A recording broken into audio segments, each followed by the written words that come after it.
I would like to share my own insights into testing. How to effectively ensure the testing. This first thing is there's something called SSL pinning. So SSL pinning is something binding the server's certificate or the keys inside the app itself. Okay, so the mobile app can only talk to the defined server, and that practically makes the man-in-the-middle attacks impossible. Hello, everyone. Welcome back to the GB Show. This is a followed up episode from my last conversation with Harshit from AppNox. So, today we are going to hear an industry thought leader who is going to talk about the web application security and mobile security and the journey or the experience he has during his span of experience. He's having around 15 years of experience, and it's none other than Daval Mazumdar.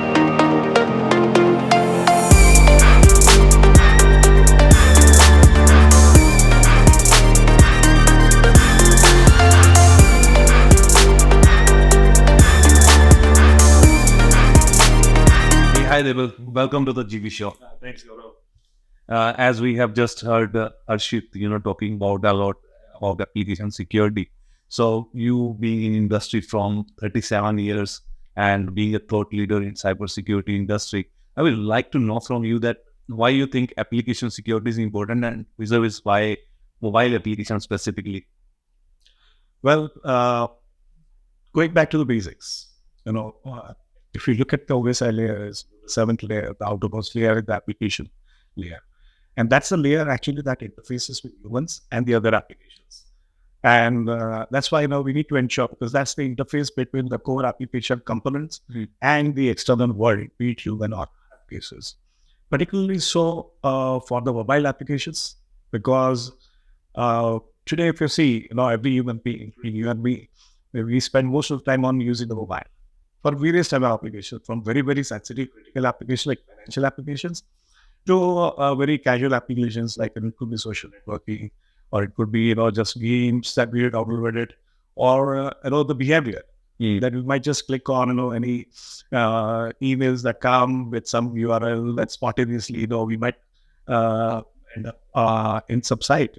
Yes. So that's why mobile app security is very, very important. Exactly. And I think that is what we have been talking and everyone is aware. But when it comes with your experience, you have been dealing with many CIOs, CTOs, many app developers or something.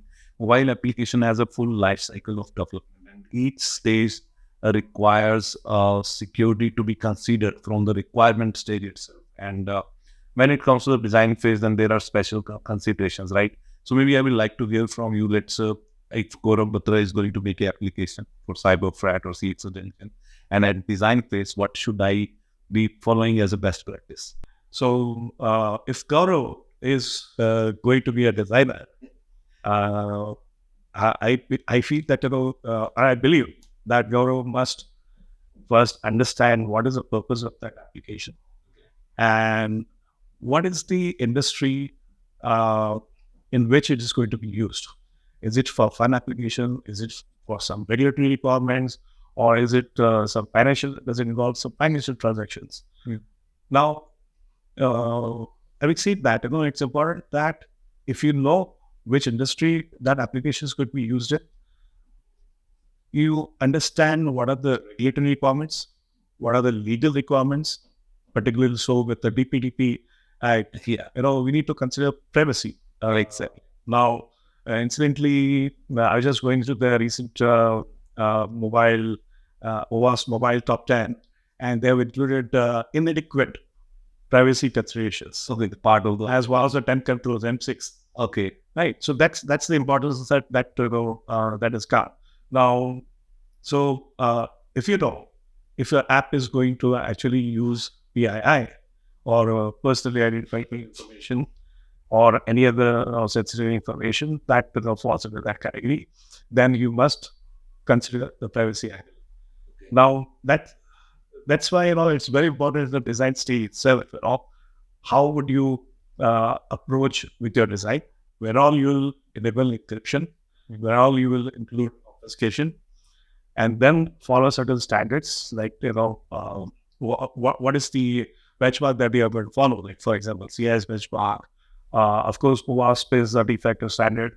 Because the testing eventually will happen against such standards only.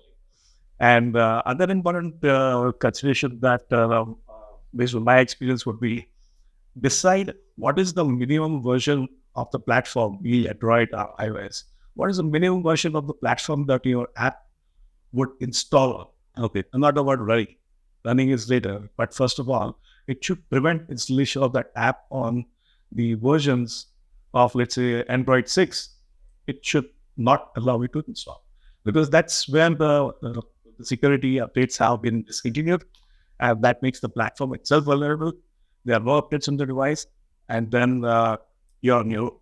So I think the awareness of the entire ecosystem, as a designer, you must be aware so that you can build the appropriate controls and the components. Talking about components, if you're going to use third-party or open source components, then you need to be sure that what is the lifetime of those sources, what is the authenticity of those sources, how do you ensure the security of those sources, because you need to sustain that application over a long period. Right? You can't replace the components every few months or a year if they discontinue being available. So I think these are the criteria that you must consider while at the design stage itself. Awesome. And I think quite a brief answer you have given within details, and that will actually help me if I am starting my own application. But next, once the design is done, it's the development everyone will talk about. And we move there. What there I have to be, looking to?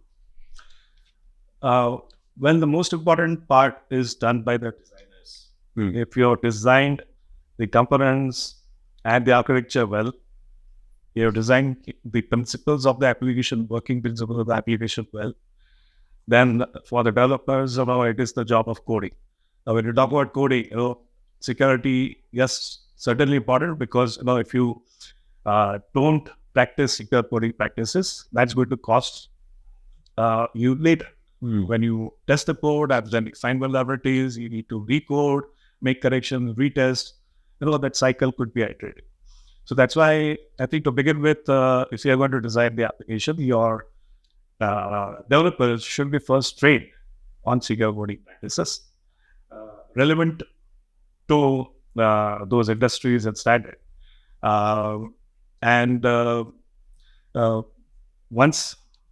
Once the developers they follow the secure coding practices, what happens to the code at the development stage? It might take a few months to a few years in some cases, or it could be an ongoing process. Yeah, you need to ensure the security of the code itself. Where is the code repository? Who's got access to that? Whether the access is on cloud or it's on-prem. So you need to consider the security of the code itself. And what about the third-party libraries or the code which people sometimes import into? So any best practices on that? You have something?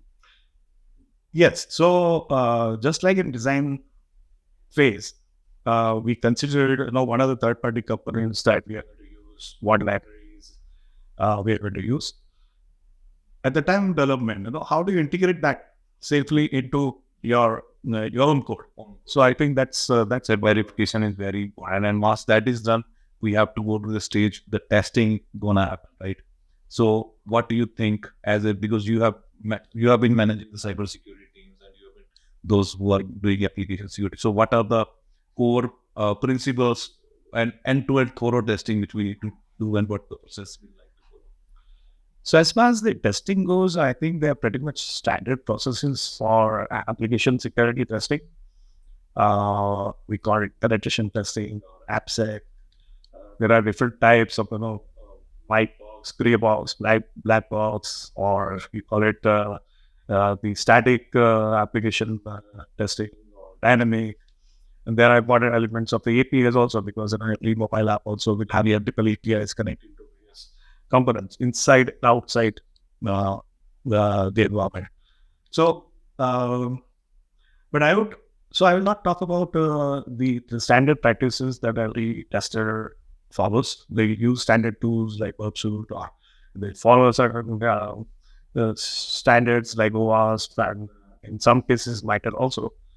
Um, I would like to share my own insights into testing. How to effectively ensure the testing. This first thing is there's something called SSL pinning. So SSL pinning is something binding the server's certificate or the keys inside the app itself. Okay, so the mobile app can only talk to the defined server, and that practically makes the man-in-the-middle attacks impossible. Now, I would not say impossible, but very difficult. Very difficult. SSL pinning, yes. Yeah. So what happens is developers and designers, by design, they are making a secure app. The developers, they provide the APK, which is this SSL pinned. They give it for testing. Now the testers, they are not able to perform many of the tests because their testing involves a lot of sniffing of the traffic between the client and the server. Yeah. And because of the SSL pinning, they are not able to break it. And that case, they will not be able to test much. Yeah. So my advice is that we should first always perform the testing with unpinned version of the APK. Okay.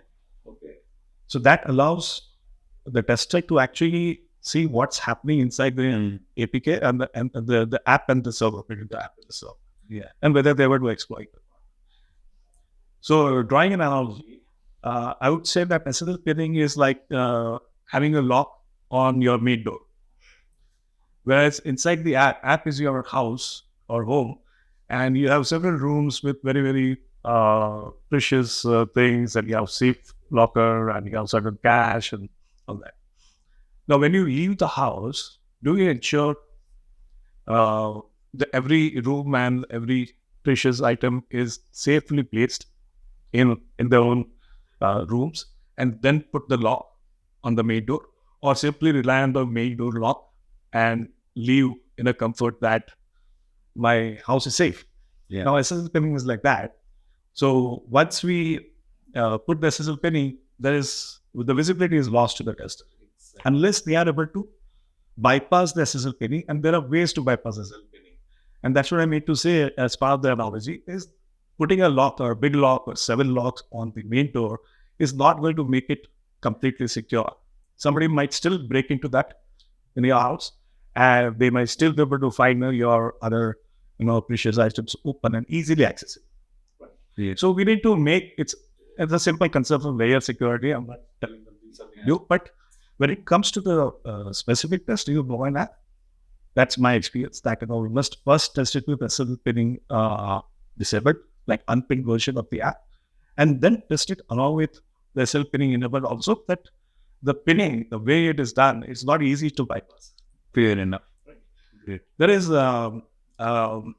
another similar approach for another control is almost every app, like particularly the financial apps, they deploy a root device or jailbroken device detection. If it detects the device as rooted or jailbroken, then it does not allow installation. Right? Initially, when the application or the app is given to the testers, that detection should be disabled, because the tester are going to have all sorts of tools and the developer toolkit enabled, USB enabled, everything enabled on their devices. So they are certainly rooted and jailbroken lookalikes.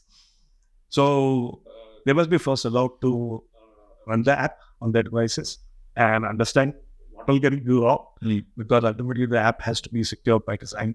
There has to be code obfuscation. There has to be encryption at appropriate fields and levels. There has to be encryption of transit.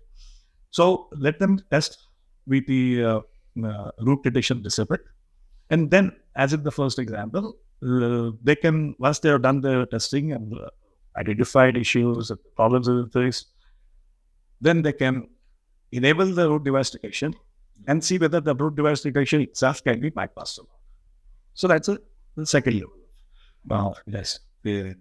And important thing again to understand as we consider during the design stage, that if you have decided that the app will not install a version, Android version, let's say 9 and below, then that has to be tested during the and that may require the testing partners or the testers to have a battery of devices which are different versions and different components, so that they can understand the behavior of the app in different environments. Fair enough. And then you just brought out the point, like the testers, the team, and the partners when we talk about.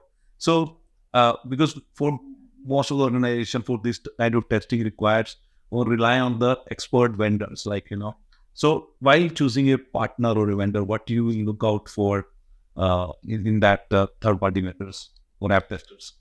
Yeah, that's a very important point. It could be a developer of the app, or it could be a tester. Mm. I believe, first of all, the organization should have done due diligence on the people. Preferably, the team should not be sourced in a top manner. Well, they should be either employee or long-term contractors of the organization. And very important thing is about the training of their people. Okay. And with that also, what is most concerning to the specific organization is the team who is going to work on your project must understand your industry and must understand your compliance and regulatory requirements. For example, financial apps, banks. RBI has laid out very clear guidelines of mobile device controls as part of their digital payment security circular. Similarly, UDI and NPCI also have been issuing this guidelines. These developers and the testers, they must understand, designers, developers, testers. Almost everyone in the ecosystem must understand what is the vertical in which the app is going to be used. Otherwise, it will simply be there's something that is developed, and then it's up to the organization to ensure that it's meeting the compliance requirements and the safety requirements, and that. Fair enough. And then also just to ask, because you have great experience in the industry, you have been on IT side, you have been on cybersecurity side, and you have been finding those many issues in the cybersecurity. How your relationship with the CTO and CIO team has been, and as a cybersecurity guy, were you able to get the right kind of visibility and issues addressed from those teams? Was it challenging? Is now I just want to ask you about your leadership mantra and how you handle the other stakeholders overall. Well, good and very relevant question for all the upcoming CISOs also. I think all the seasoned CISOs by now they know. But being CISO is more of managing the risks and not just managing the technical aspects of the information security risks, but a lot beyond that, and managing people, like when I say managing people within the organization.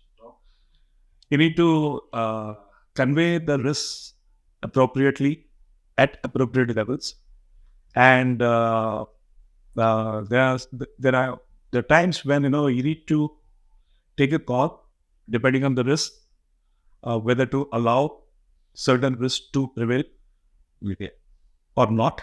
But there are times when you need to leave that call to the, let's say, CISO or the management to take a call, or the business unit, because that's a localized risk. So in that case, if they accept the risk, is their call.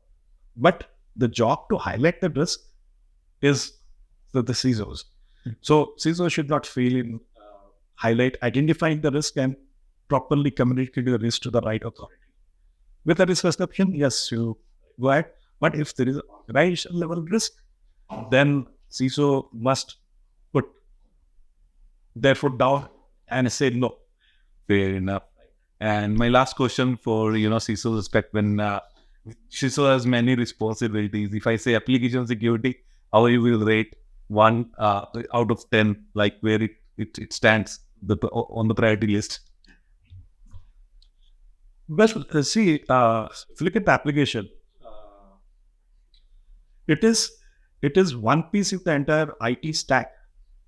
That's the most dynamic. When I talk about IT stack, the application runs on OS, and so there's a platform there, and then there's a hardware that is running, there's a firmware that is running. So if you look at all these layers, they're more or less static or very, very less frequently updated. Whereas application is one piece of Quite dynamic. which is, so every day there are changes that are being deployed, or every week there is being deployed, and of course the change management process and all that. Yeah. Yes. But then at every time there's a change, security becomes important. And that's why the application security is certainly very, very important. It has to be done every time we test it, it has to be done thoroughly and very efficiently, because business can't wait. Fair enough. Amazing. Business can't wait. With this, I will like to end this and amazing conversation, Deval, with you. I hope that my audience will love the insight which you have given to them today. Thanks for being on my show. And it's Ritual, so it's a small goodie from my side. Thank you. And guys, I hope this will have been a great, insightful session for you. Till I will see you next Sunday. Till then, take care and stay safe. Bye-bye.